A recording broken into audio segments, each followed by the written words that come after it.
重生到末日前的第一件事，就是从学校后山徒手抓了一条黑曼巴蛇，并丧心病狂地将之活生生吞下。因为在不久后神秘极光降临天地异变，届时全球70%生物都将会畸变成各种各样的吃人怪物，而那条黑曼巴蛇在畸变后则变成了极其恐怖的黑龙。但一部分没有畸变之人却惊骇发现身上竟莫名出现了超武印记，只要触发便可召唤出强横无比的铠甲附体。而我上一世并未觉醒出超武力量，最终在末日底层苦苦挣扎8年后，还是被一头畸变怪物活生生咬下了脑袋。如今重生归来，第一件事便是想办法让自身拥有超武力量。此刻在教室3排靠窗的位置，我满头大汗，惊疑不定地环顾着四周既熟悉又陌生的环境，随即立马从口袋里掏出手机一看，我居然从那个人间地狱的末世重生回到大学时期。全球畸变3个小时前，我双目露出不可置信之色，随后闪烁出兴奋的光芒。畸变还未爆发，现在是下午2点出头，我还有3个小时做准备。念及此，我起身道：“老师，我上个厕所。”言罢，也不管老师答应与否，起身快步走出教室，直奔学校后山而去。还有3个小时，也不知道时间够不够用。依稀记得下午5点整，当如银河般的极光扫过地球，全球所有的动植物，包括人类，差不多有6-7成畸变成各种各样的恐怖怪物。短短的几个小时，人类历经几千年建立起来的秩序轰然崩塌。而我在那个地狱般的末世中，为了活下去，生吞过下水道中的老鼠，也尝试过吞噬畸变的怪物，但实在难以下咽。念及至此，我目光阴冷，奔跑的速度加快。20分钟后，终于到了学校的后山。依稀记得全球畸变开始后，学校的后山诞生出了一条黑龙。这条黑龙恐怖无比，在上一世几乎横扫人类的超武战士，而我深知自己是觉醒不出超武力量，无奈只能另辟蹊径。我想要提前找到畸变成黑龙的某种生物，能化龙必然是蛇，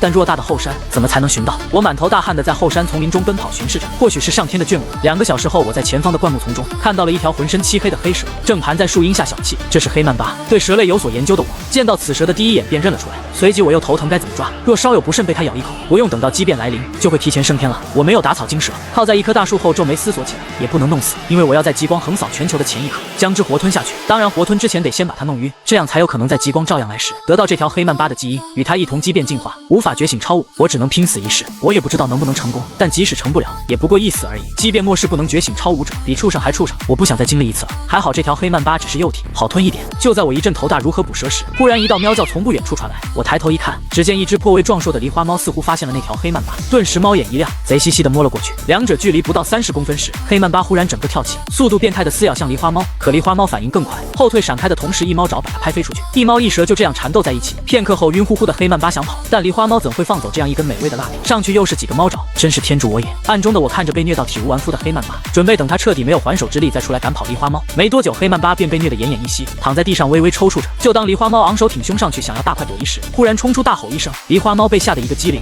嗖的一声窜到数米开外，然后转身盯着我。我没有理会它，慢慢的走向那条身体无力摆动、乌黑双眼充满不甘的黑曼巴。我很谨慎，捡起一根木枝，隔着半米拨了拨，发现它是真的没了一点力气，这才放心伸手上去捏住它。抓起黑曼巴我还不放心，再度弹了弹它的脑袋，让它再虚弱几分。随后掏出手机看时间，16点59分，还好赶上了。我大松一口气，看着手中晕乎乎的黑曼巴，就像是看着美好的未来。而那只狸花猫在远处还没走，恨恨地盯着我。但我知道，就算我不来，它也绝对吃不到，因为20秒后极光就要到来。我心跳加快，我要在最后20秒左右吞掉手中1尺多长的黑曼巴。看时间来到59分40秒，我再弹了几下黑曼大脑袋，然后深吸一口气，看着天空颜色开始变亮。我知道极光已经降临大气层，当下毫不犹豫张开大口吞蛇。对于前世生吃过老鼠的我而言，现在活吞这条蛇，除去只是很想呕吐与一些不适外，并没有什么好恐惧的。随着将之吞入腹中，我能清晰感应到黑曼巴开始疯狂的挣扎，在我肠胃里不断搅动着。我强忍这种不适，一口又一口将之吞下，直至整条吞下，都还能感受到黑曼巴在我的胃里垂死挣扎。但也这个时候，绚烂而刺目的激光悄无声息地横扫而过。同样在这一刹，我体内轰的一声，还在挣扎中的黑曼巴像是化作了一条火蛇般燃烧起来。这种难以承受的灼烧感疼得我发出一声惨叫，同时自己的基因也在这一刻疯狂的突变。持续几秒后，我双目充血，猛地仰天发出一道长啸。此刻的我浑身冒出一片又一片黑色的龙鳞，满头黑发在这一瞬肉眼可见的化白。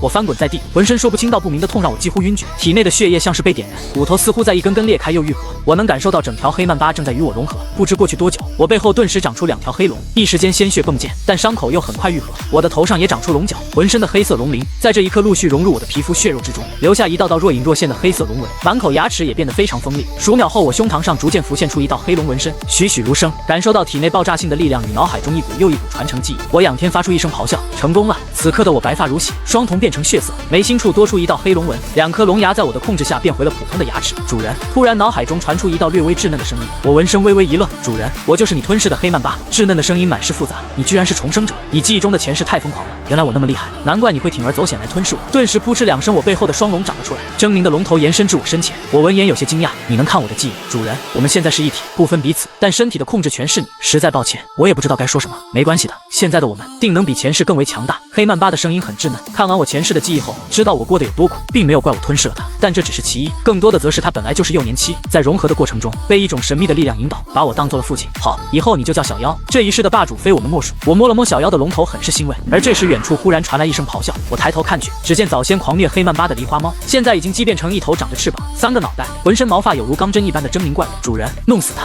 小妖一声咆哮，恨恨地盯着那头猫怪，但猫怪此刻却是先一步朝我扑杀而来。找死！我目中闪过一抹阴狠，轰的一声踏爆脚下土地，双手化作坚不可摧的锋利龙爪，眨眼出现在猫怪近前，一个照面活生生将之撕成2半。太强了！我收起龙爪，小妖吃了它。不用我说，小妖主导的双龙已经出现在猫怪尸体前，大口躲移起来。随着小妖吞噬血肉，我能清晰感受到体内一股股热流升腾，龙细胞前所未有的活跃。果然，我无法吐耐阳光修炼，必须吞噬强大的血肉。感受着体内的变化，我暗暗想到，超武者觉醒后便可吸纳恒星之光修炼。我并不属于超武战士，所以我没有觉得现在的阳光与之前有何不同。不多时，小妖吃完。主人，我们去杀人。前世学校里不是有一个把你当畜生的蚂蚱，我们现在就去杀了他。正有此意，你先回到我体内。我露出一抹阴狠笑意。前世阴茎是果，我要把它大卸8块。小妖回到我体内后，我飞快地下山。我要杀的人乃是一位千亿集团掌舵人之子，爷爷更是某军区大佬。神秘极光虽然横扫过了全球，但在3个小时内暂时不会出现大规模的畸变，因此现在的地球还算平静。现今傍晚17点25分，我赤着上身走出学校后山。8月天的太阳依旧散发着热烈的光芒。我回学校的路上，可以听到途中许许多多的人在议论着刚才一瞬间从眼前横扫而过的极光。最后2、3个小时的平静了，好好珍惜吧。我心中冷冷一笑，来到校门口时，因为已经下课，出入的学生非常之多，男男女女3两成群。我没有进学校，而是在外面等着，等林淑云出来。据我所知，林淑云5点半左右会带着一批富二代出去吃饭。现在5点27分，随着我等在学校大门，因满头白发赤露上身，胸膛还刻着黑龙纹身，立刻就成为一道特殊的风景线。一道道古怪的目光从我身上扫过，其中有男有女，然后是各种窃窃私语。看吧看吧，几个小时后有你们哭的。主人，我能感应到这些学生体内的基因都在开始变化了。小妖的声音这时响起，我点头道：正常，等1个多小时后会陆续的有人、动物、植物等完全畸变，然后越来越多。届时国将不国，全球70%生灵畸变，根本就是随机。到时候军区也会自顾不暇，连夏国国主都畸变了。不多时，我终于看到此次猎杀的目标了。那是一位没有穿校服，而是一身白色西装的男子，身边簇拥着数位纨绔富二代，有说有笑的从学校里走出。林淑云见到这个人，我便不由得想起前世，他们这些富二代为了逃命，将自己赶出去吸引怪物，让我丢掉3根手指，险些横死的一幕。我脸上露出一抹残忍，快步的迎着他们走去。你是谁？好狗不挡道。一位纨绔富二代见我走过来，丝毫没有让路的意思，冷冷的呵斥道：非主流。林淑云看了一眼我，呵呵的讥讽道：滚一边去。我没有说话，一步来到他面前，在后者一愣之下，左手捏住他脖子，右手则扑哧一声卸下他整条左臂，伴随着一道杀猪般的惨叫响起，滚烫的鲜血溅满一地。林淑云身后的3个富二代纨绔见此一幕，顿时吓得脸色苍白，噔噔往后退去。身为富二代的他们，何曾见过这等血腥场面，腿都吓软了。救我！快叫救护车呀！林淑云脸色惨白，本能的大吼一声，然后昏死过去。正在出校吃饭的学生们见此一幕，尤其是女生，都被吓得发出尖锐的叫声。我全然无视，噗一声卸下林淑云另一只手臂，刺骨的疼痛把她从昏死中惊醒。你是谁？我们有什么仇怨？你可知道我是谁？我爷爷是谁？你敢如此对我？绝望、惶恐、无助，大脑还没能反应过来的林淑云双目充血，声嘶力竭地惨叫道：快上去阻止这个狂徒啊！你们这些男生怎么还在愣愣地看着？不少女生尖叫着让在场的男生上去阻拦。你们怎么不去？能单手硬生生卸下一个人胳膊的存在，一巴掌就能呼死你们这些圣母碧池。立刻就有男生怒斥反驳，不仅没有上去帮忙，反而退得更远。我无视周边一道道惊恐的目光和尖叫，随手将林淑云丢地上，冷冷说道：不管你是谁，今日必废你4肢。说罢，我一脚踩碎正在杀猪般惨叫的林淑云一只膝盖。住手！就在我要把林淑云另一只膝盖也踩碎时，学校的2个保安终于赶来，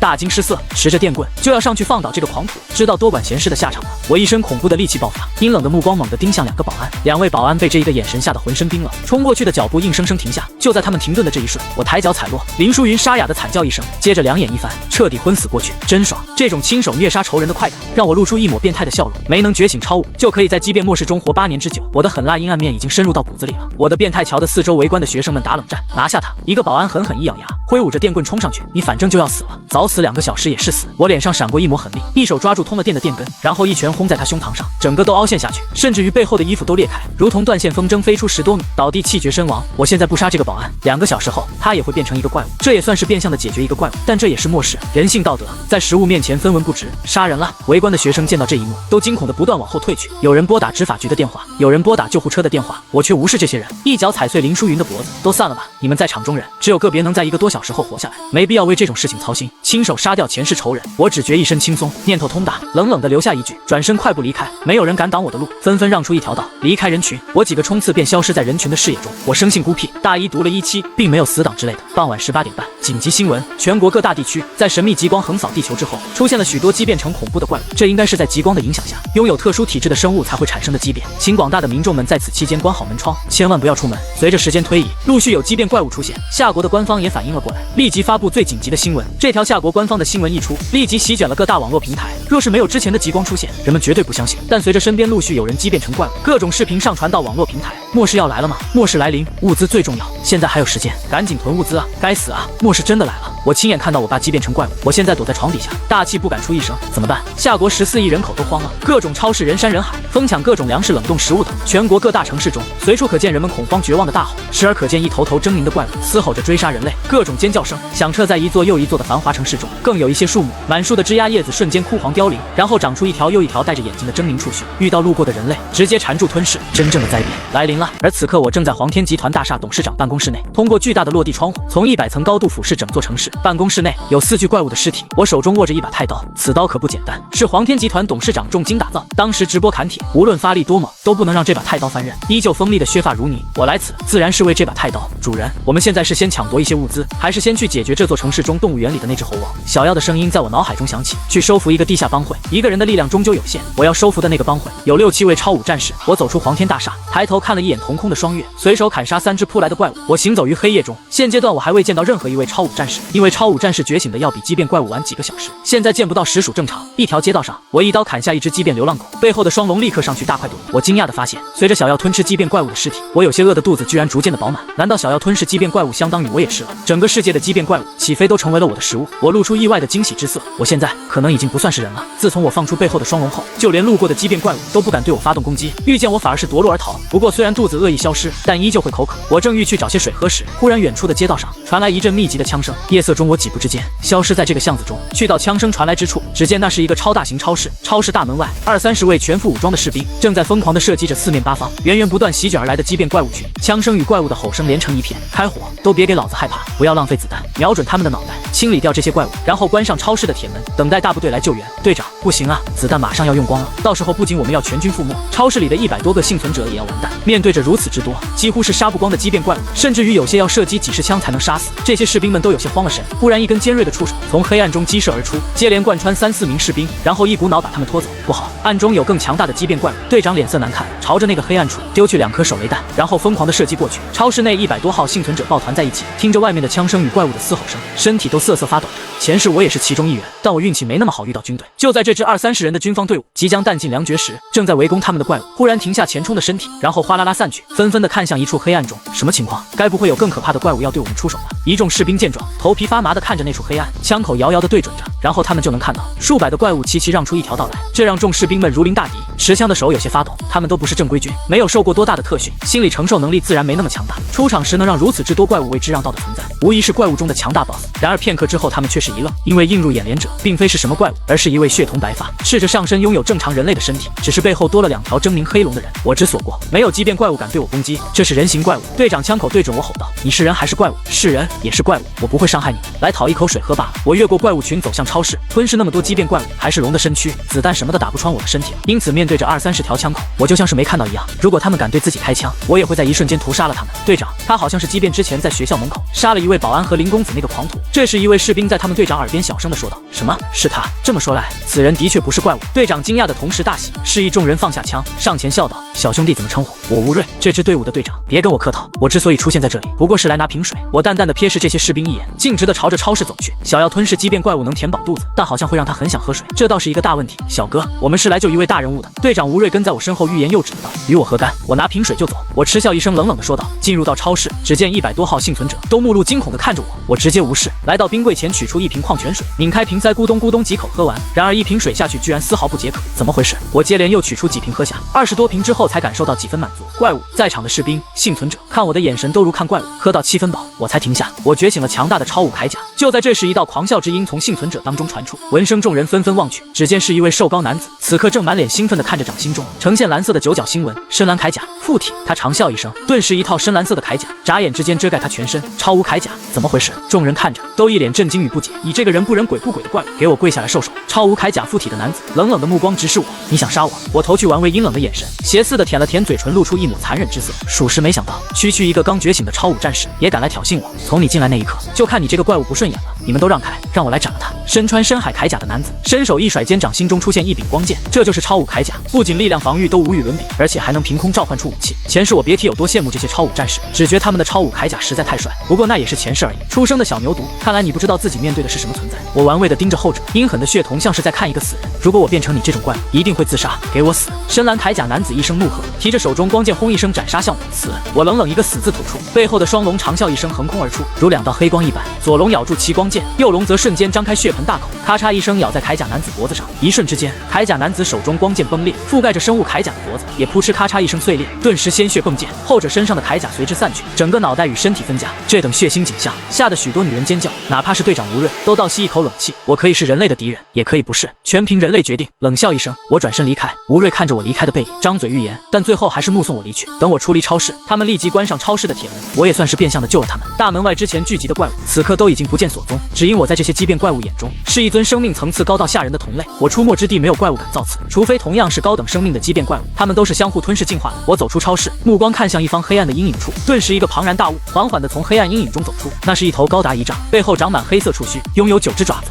，6条腿，眼睛长在腹部的怪物。怪物口中发出尖锐的笑声，瞧我的眼神像是盯着藏桌上的一盘美味。猛地咆哮一声，他背后的数十根尖锐长着鳞片的触须，速度之快跟子弹有的一拼，全部穿插向我。想提前看魔王黑龙的宝子们，可点击左下角下载 QQ 阅读，然后搜索魔王黑龙，出来的第一个就是